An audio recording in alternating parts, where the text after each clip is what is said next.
You can either live your dreams or live your fears.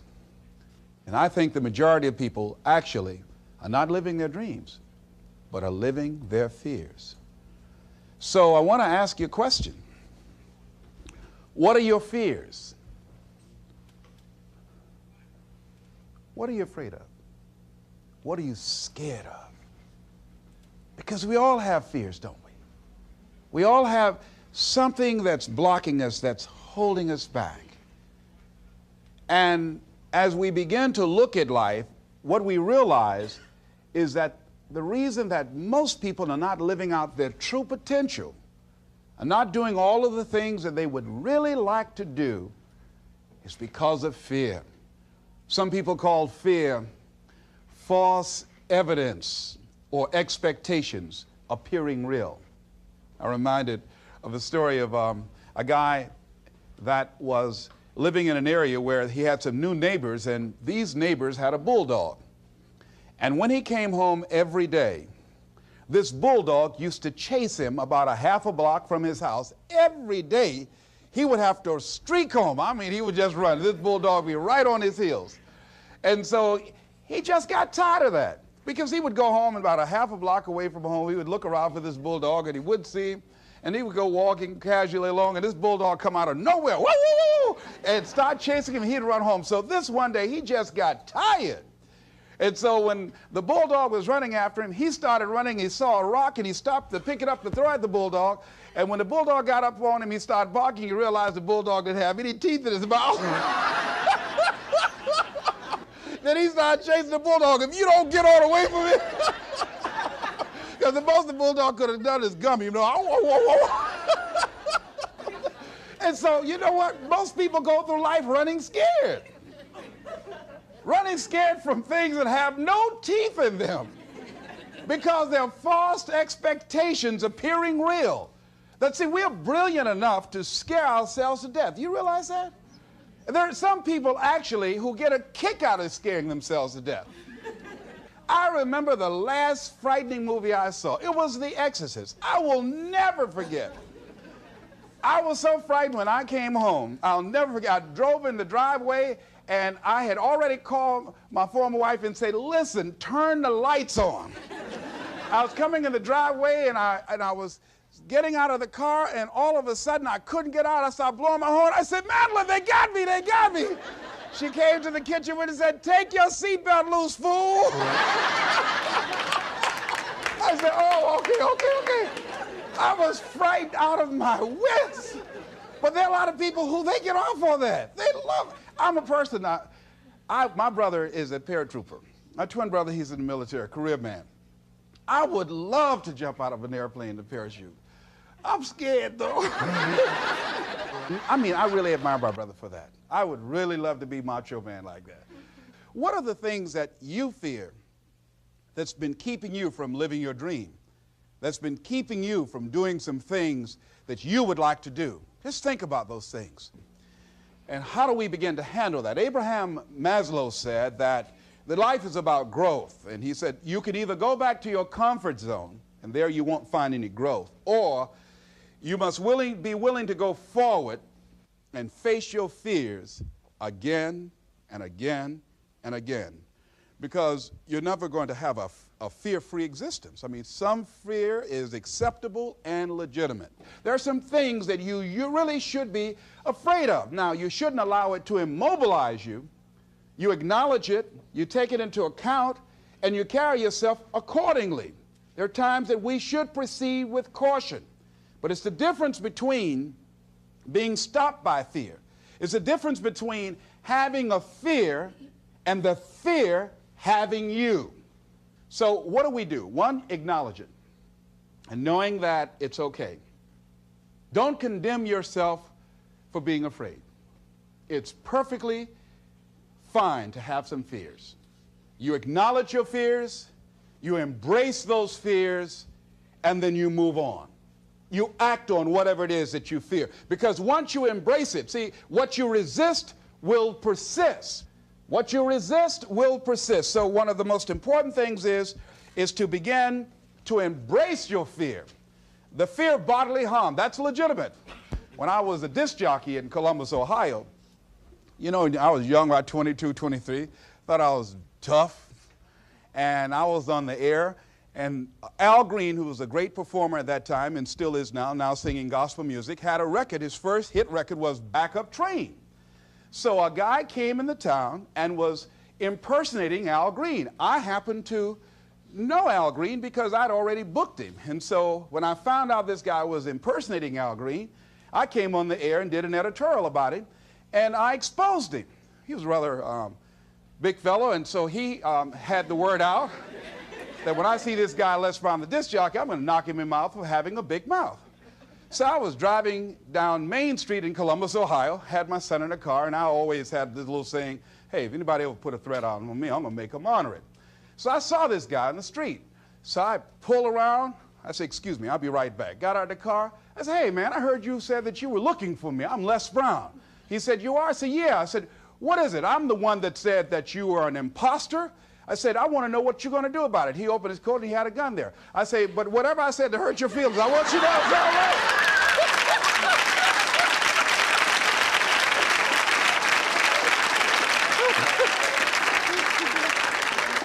Acknowledge your fears, carry yourself accordingly, and do what makes sense for you. Well, one major fear I've always had is a fear of the dentist. And this fear had me. I didn't have that fear. And what really reinforced it, you got to watch things that can feed your fear. I saw a movie that most people would not remember. This movie was starring Dustin Hoffman. It's called The Marathon Man, with Laurence Olivier. When he's trying to get a confession out of here. And he took this drill out. Let me tell you something. When he went in Dustin Hoffman's mouth with that drill, I had $1 worth of popcorn.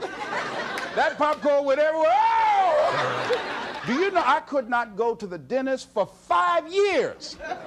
I had left broadcasting, went to the Ohio legislature, had an impacted wisdom tooth. Now that hurts.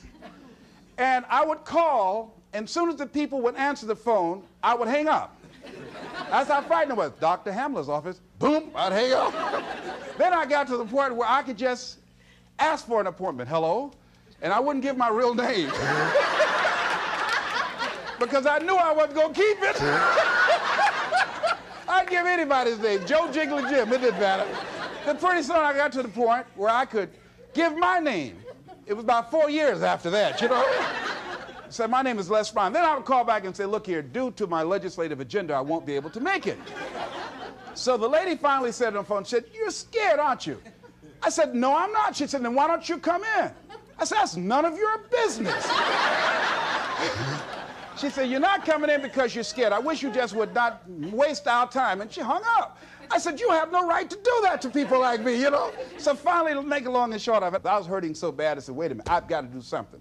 And I said, what am I afraid of? Go there and handle it. I said, man, Dr. Hamler, I just can't hear this drill. I mean, if you can do whatever, I don't need to hear this drill, that sound, you know, that's what gets me, that drill. Don't pull that drill out on me. He said, just calm down, calm down. And it wasn't really bad as I thought it was. One of the things you find out that when you face your fears, it's not as bad as you think it is. And when people tell you, I just can't do it, I can't handle it, I mean, really, I can't handle it, what they're envisioning is that they're not going to be here. They're going to clock out like you're going to die. And guess what? We all had occasions when we confronted our fears, we had to do something we felt uncomfortable with, we didn't want to do it, and we did not die. They didn't come take us and put us in a box somewhere. Am I right?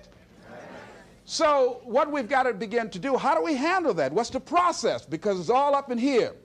One, I think, is imagine the worst case scenario. I just imagine that he went in my mouth and with this drill and that I just croaked out. Then I imagine, that's the worst case scenario. Then I had another technique I used. Visualize yourself being more than able and capable of handling it. And I used to have a tremendous inferiority complex about speaking before people that I felt who had more going for them than I did. Because I'm not college trained, I used to feel that college people were the most intelligent people on the planet.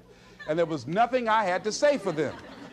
And what will they listen to me for? That's the way I felt. And so I had to visualize myself speaking before them, speaking before various audiences that had more going for them than I did, and realize and appreciate my own value and that I was a worthwhile person, even though I didn't have all going for me. I didn't have the money, I didn't have the education that they had. So part of the process is seeing yourself, being worthy, being capable, having what you need to make you a worthwhile person, and that you're more than able, and that you deserve to be listened to, or you deserve to have that dream and that passion and whatever it is that you see and envision there. You've got to see it in your mind's eye and know that you've got what it takes. Repeat after me, please. I must see in my mind's eye.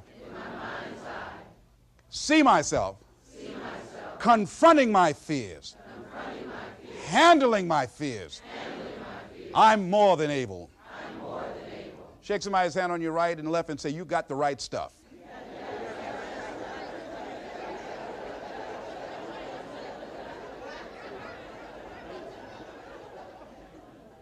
So deciding as you look at your life, as you look into the future and say, what fears am I holding on to? What fears that I'm allowing to imprison me, that's keeping me from breaking out, that's keeping me from living up to my true potential, that's keeping me from really being happy, that's keeping me from having a sense of adventure and excitement in my life? What's keeping me from controlling my destiny? What fears that I'm giving that permission to? Notice what I said, that we must give our permission to fear to immobilize us. Because whatever discomfort you experience, whatever challenges or difficulty that it is, you got to handle it. Got to go up in there and wrestle with it. Will it be easy? No. Will it be challenging? Yes. A friend of mine who's going into recovery. He's been addicted to crack cocaine for years and alcohol. And he was talking about how challenging it was and why he was dreading going into cold turkey. I said, what do you want me to tell you? That it's going to be a picnic? No, it's not. It's going to kick your butt? Yes, it is. Are you going to want to die? Yes, that's a part of it.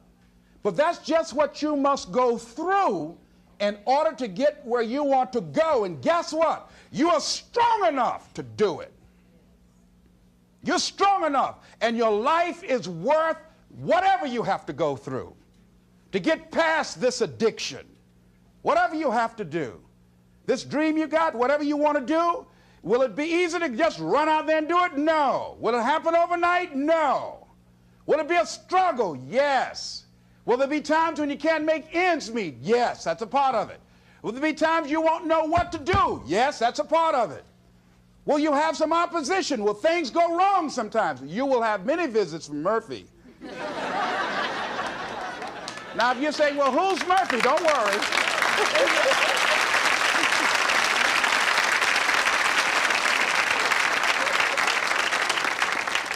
Somebody must have told us someplace along the line, I don't know where, but somebody must have told people, oh, life is going to be real easy. No. If they told you that, I've got a special announcement. They lied. I'll never forget, I had a special piece of legislation I wanted to get passed, and I said to a guy, I said, look here, can I count on your vote? He said, yes. And look here, if I can't count on it, let me know. There's another guy that owes me a chip, and I can call on that. And I won't need your vote, but I do need it. If you say you're going to do it, do it. He said, you can count on it. Legislation came up. He voted against my bill. My bill passed. I went back to him and said, hey, I told you I needed the vote, but if you couldn't give it up, let me know. I would get somebody else. I said, why did you tell me? He said, I lied. I was in shock. How many of you that life just wore you out? That you didn't expect that? You thought you'd go to school, get good grades, get a job, and you came out here and you'll be able to get a job and live happily ever after, and you say, they lied. Yes, they did.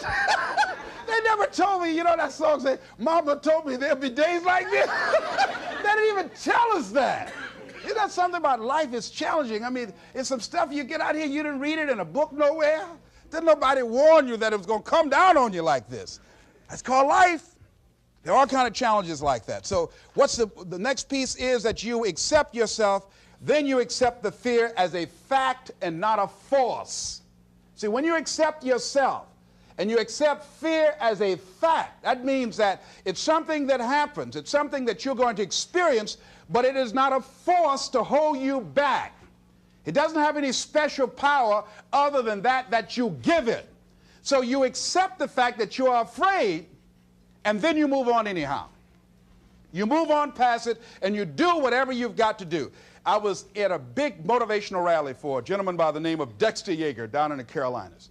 I was standing backstage, and I had to go out. I was the last speaker on the program. It's the first time I'd been in a stadium of this size, over 10,000 people. You couldn't see the people because the lights are just blaring in your eyes, called Free Enterprise Day. I was afraid. My heart was beating fast. I was just pacing back and forth. And Dexter said, "Are you all right?" I said, "Yeah." "Yeah, I'm all right." So I said, "Wait a minute, just calm down. Calm yourself. Hold a minute, hold a minute. It's all right, Les. It's all right. All right. Just be as scared as you can be." See, that's why I say embrace that fear. Just try and see how scared you can really get. And start breathing deep. So the guy came back, he said, "Are you about to die or something?" I said, "No, I'm fine." But after I started embracing it and trying to make myself as afraid as I can get and imagine what's the worst thing that I could go out there and do, my mind go blink and I faint on stage, that's the longer they gave me my check.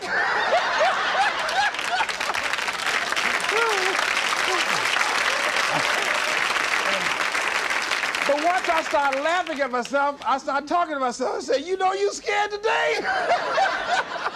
And I said, I just calmed myself down. And I went out there and I cooked. And that's what you got to do. I had another experience where I was at a major corporation, and it was one of my first major presentations I was going to do for this corporation.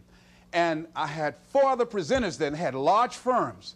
And one of the things that you've got to do is you've got to watch your inner conversation and discipline your thinking and your imagination, because if you don't, your mind will take you on a wild trip. So my mind said, "Hey, Les." I said, "What?" "These guys are going to wipe you out. You can't compete with them." Because I heard these guys sitting over across from me, and they were talking about all that they had going for them. And so I started doubting myself, and I became afraid, and I was thinking, well, maybe I shouldn't go in there. And so I knew then, and this is what I suggest to you, sometimes you got to talk to yourself. Talking to yourself, you know, could be a good exercise. It might be the only intelligent conversation you ever get. So I got up and I went to the bathroom. I started talking to myself and said, "Les Brown, let me tell you something. What do you care about these guys and their firms and all their money? You got 6 children you've got to feed. You got a mama you've got to take care of home. You ain't got nothing to lose."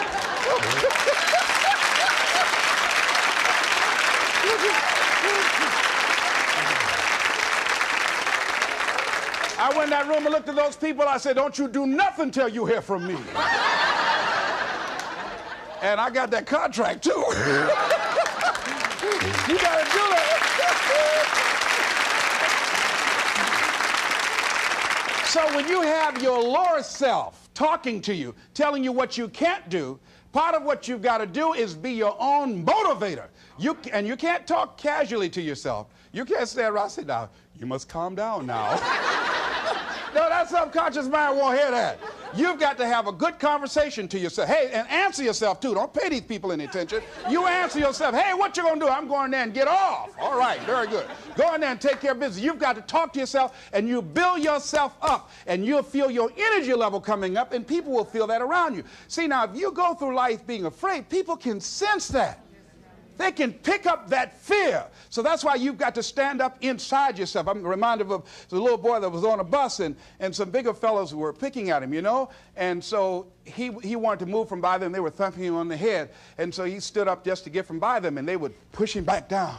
And he would stand up again. They push him back down. And he stood up again. They pushed him down, held him down. He said, "You might hold me down, but I'm standing up inside myself." And that's what you got to do in life. See, when you are not filling your life with the things that you are capable of doing. See, we all have some stuff that we've been given. And I don't think that it's optional for us to sit on what we have. See, if you're sitting on what you have, what you've been given, and I think everybody's been given something to bring to the planet, that only you can do that, only you can perform that, only you can initiate that activity. And if you don't do that, if you're not filling in your life with your life work or your mission, then there are gaps in your life. And what we do when we're not living out our true identity, we begin to fill the gaps. We fill the holes with garbage, alcohol, drugs, worry, self-destructive behavior. So when you begin to look at your life and you know that you're not doing what you can do because you have allowed yourself to be held captive by your fears. Now, when you don't have a true appreciation and acceptance for who you are, and you allow yourself to be immobilized by fear, what happens in the process is that you begin to abuse yourself. You begin to sabotage your life, you begin to sabotage your dreams, you begin to unconsciously work against yourself. You become your own worst enemy. So what do you do about that? Well, you begin to realize that your dream and your gifts have so much meaning and so much value for you till your hunger for them will begin to push you past the fear. Your hunger to have them will give you a special drive. As you work on yourself, as you begin to acknowledge your true identity, the true power that you have, the true capacity you have to bring about change, the miracle-working power that you have within yourself to do the things that you want to do. When you take them on, I'm reminded of a man who, this gentleman was doing a special study of a special tribe in Africa, headhunters. And he had difficulty in developing a relationship with these tribesmen because of the fact that he had fear. He had fear they were going to take his head. I tell you, all fears aren't bad. That was a legitimate fear. That was a good fear to give you a headache. So he worked there for a long time with no effort, no progress in developing a relationship and rapport and being able to achieve a level of trust. So finally one night while he was in bed, he was thinking about it. I said, what is it that you came here to do? What is your life work as a missionary? He said, I wanted to study these tribesmen. I said, what's the worst thing that they can do to you? Kill you. And he just decided, hey, this is what I came here to do. I know that there's some risk involved, and I'm going to do it, come what may. He said, I'm not going to be afraid anymore. He went back the next day, and he started doing the work and trying to talk to and interview many of the members of this tribe. And they began to respond to him. They threw out the welcome mat to him. And years later, when people came to see what his progress was, they asked him, how were you able to do this? How did you convert the relationship from being hostile to that of being positive? And he said something I think has value for all of us. He said, when life can no longer threaten you with death, he said, what else is there? What else is there? And the majority of the fears that we have are not life or death fears. They're not those kind of fears. But through our imagination, we blow them out of proportion and we give them more power than they actually have or deserve, and we permit them to govern our lives. We permit them to determine how far we can stretch out on our dreams and discovering our stuff. And as we begin to look at ourselves and begin to, wait a minute, just getting to the point as you assess yourself and begin to prove yourself and just say, wait, hold a minute. I've been sweating this out. What's the worst thing that can happen to me on this? Will it kill me? Will I die? Why am I going through all of these changes over this? How much power does this really have? And am I the one that's feeding the power into it? See, a lot of times we allow ourselves to be fed and to be programmed into being afraid. I mean, you watch the news and read the newspaper, you'll be scared to come out the house. Am I right? You'd be afraid. So what kinds of things, what kinds of thoughts are you feeding your consciousness? What kind of things are you putting in your mind that will enable you to either move forward or to justify why you're staying where you are? Another piece that I look at, that when I finally decided that I was going to go to the dentist, the pain was so great. I couldn't hold out any longer. All of a sudden, the fear didn't matter. I can't but take me. Now, some people need fear, you know. I have a friend that we told him, hey, man, you know, you need to lose some weight. You're getting overweight and out of shape, and at our age, we need to have a regular program. And Bud said, man, I've been fat since I was a little boy. I'm big bone. I've never seen a fat skeleton, though, you know. Well, Bud became ill. How many of you ever seen a fat skeleton? Raise your hand. I know, all right. Bud became ill, passed out, and I was there, and the doctor was talking to him. And Bud, I think, was going to go right back to same old eating habits and doing everything. You know, they said, look here, you are a diabetic. He said, now, here's some of the side effects. You know, you could go blind, you can become an amputee. None of that touched him. He said, you can become impotent. He said, what did you say? Bud has lost weight. He exercises every day. He's into body sculpturing. 48 years young. He looks great. I can't believe it. But just that one statement made all the difference in the world. Bud is a new man today. So what is it that has to happen to you? Some people don't take corrective measures to improve their health until they get a pronouncement that they're about to die. Then they'll start, okay, all right, I'm ready to do whatever you want me to do. But they won't do that. They can see people drop it off like flies around them. Well, that's them. You got to go from something. We go through life really blocking ourselves constantly. And fear is one of the greatest instruments that we could use to stifle our true potential. When you begin to look at your life, you can decide to use fear as a blocker, or you can decide to use it as building blocks. That you decide, hey, look here, I'm going to move in this direction. I'm not going to allow anything to stop me from doing what I want to do. Shake somebody's hand on your right and left and say, I'm unstoppable.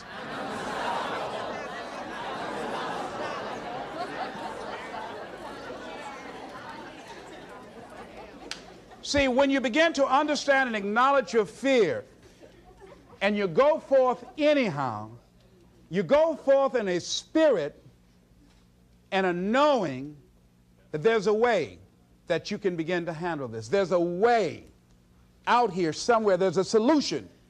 What it is that you're seeking, that you have the capacity to whatever comes up, to handle it, to face it. And rather than feeling powerless, you begin to feel powerful.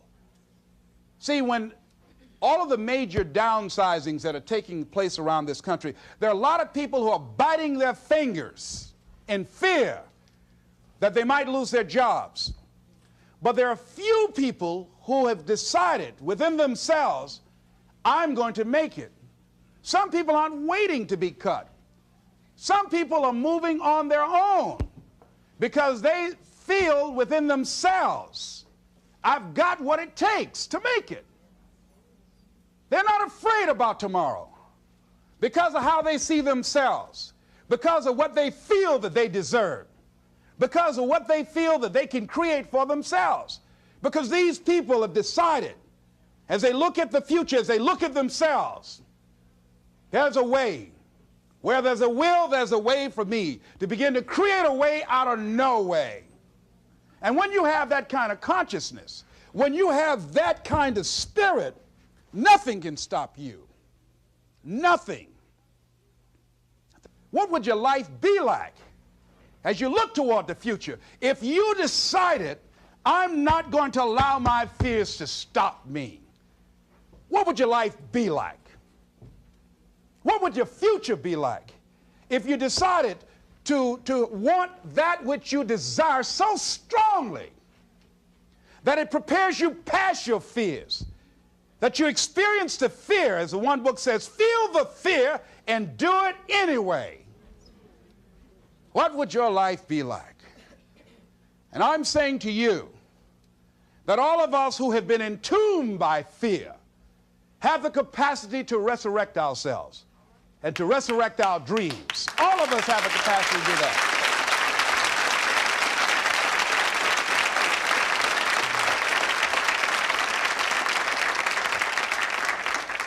And you have, is it easy? No.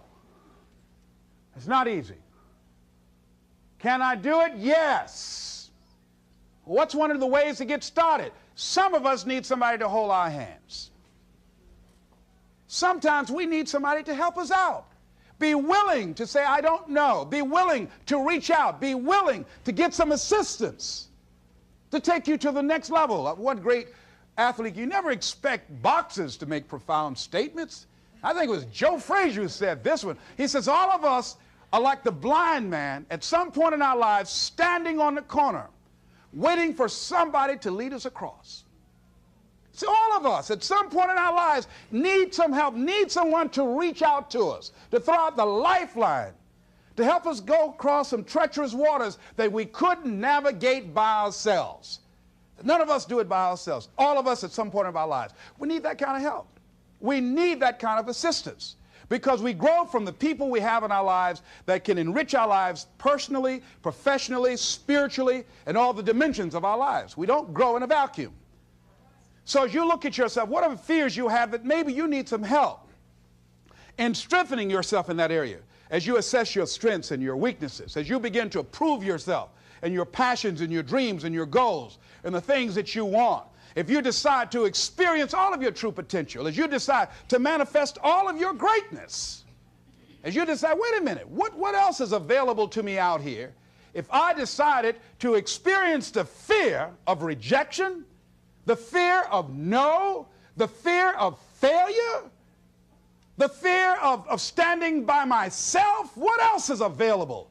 Of taking a chance, a fear of losing it all. What else is available to me that will bring some extra meaning and value?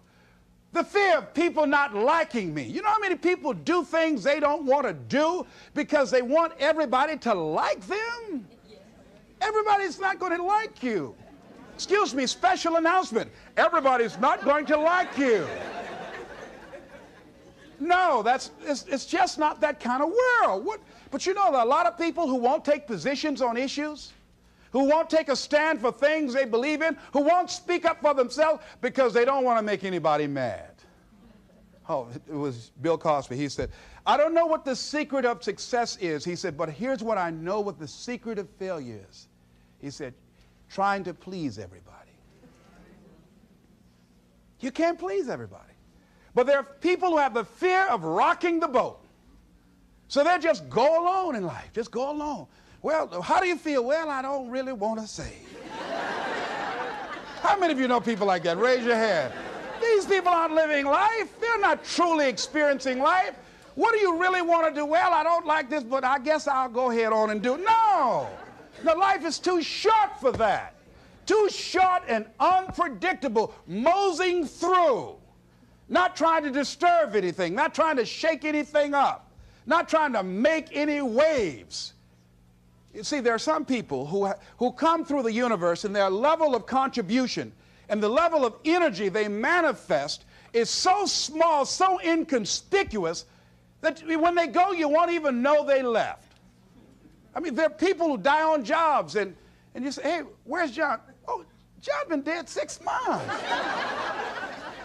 You're kidding. No. Is that right? Yeah.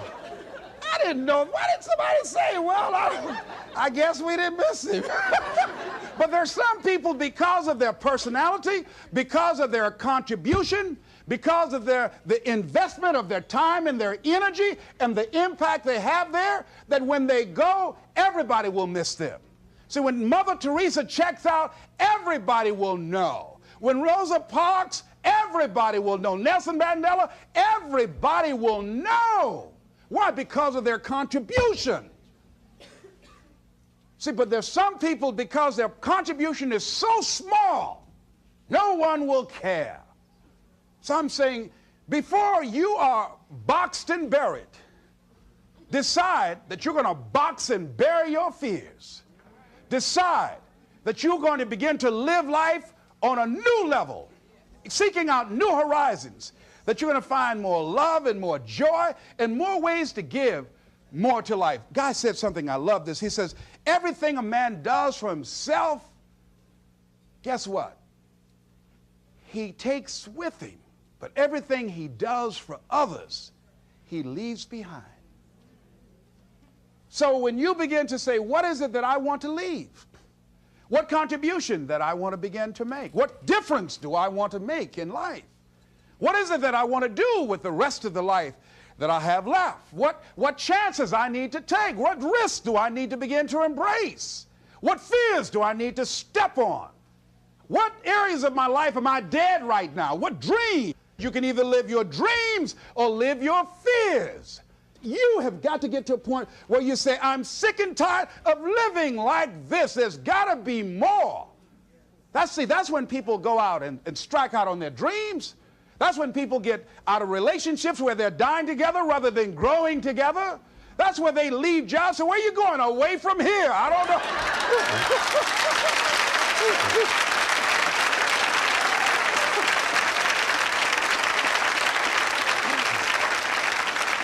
Do you have another job? No, I don't. How are you going to make it? I don't know, but I will. See, you will when you put yourself in that kind of situation. I'm reminded of two frogs that were hopping down the road, and they fell into a bottle of milk. And one was hopping up and down for a while, and he drowned. He just gave up. But this other frog just kept on kicking. He wouldn't give up. He just kept on kicking. And pretty soon he churned that milk into butter, and he walked on out.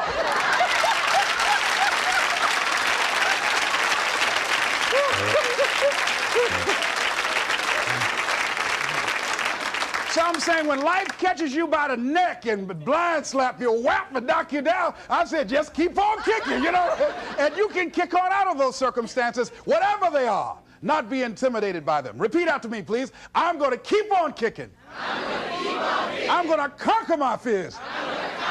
I'm never going to give up.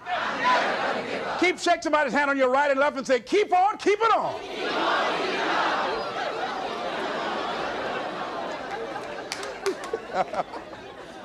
I tell you, one of the exciting things about life is you got to keep the child in you. Little children dream. We used to go to work with my mama, and we would be riding across Miami Beach. My brother and I would be arguing, that's my car. No, that's your car. That Rutabaga over there. Well, that's my house. Mama, tell him that's my house. I had that house yesterday. How many of y'all did that as kids? Raise your hand. But then after we become adults, life slaps you side the head a few times, and then you don't dream anymore.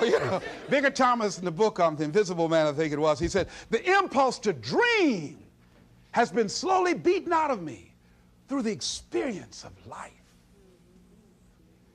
And most people, ladies and gentlemen, have stopped living their dreams because of the lessons they've learned from life or things they've picked up, because we've only been born with two fears: the fear of a loud sound or the fear of falling. And all the other fears are fears we learn, fears we pick up.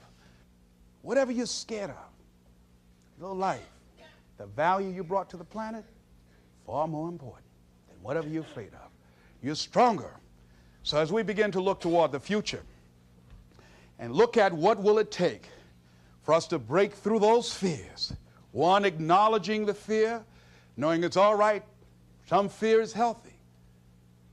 Beginning to know that your dreams, your passions, your drive to achieve whatever it is you want, as it has more power and meaning, it will move you past your fears. As you begin to feel that you deserve it, your passion and goal is so strong, the fears won't matter. As you begin to trust yourself and put yourself in the situation where you have to make it happen, you will make it happen. Ladies and gentlemen, I don't believe this. I know this from my own life experience. I know that you've got greatness within you. I know that you have unlimited potential in you. I know that you have something to give to the universe that was not here before you showed up. Somebody said that life is God's gift to us, and how we live our lives is our gift to God. What kind of gift are you giving? And what kind of gift could you give if fear wasn't an issue? And I'm saying you can have fears, but don't surrender. Don't let your fears have you. You're more than capable of making this your decade. This is Mrs. Mamie Brown's baby boy, Leslie Calvin Brown, saying, it's been a plumb pleasing pleasure as well as a privilege. Thank y'all here.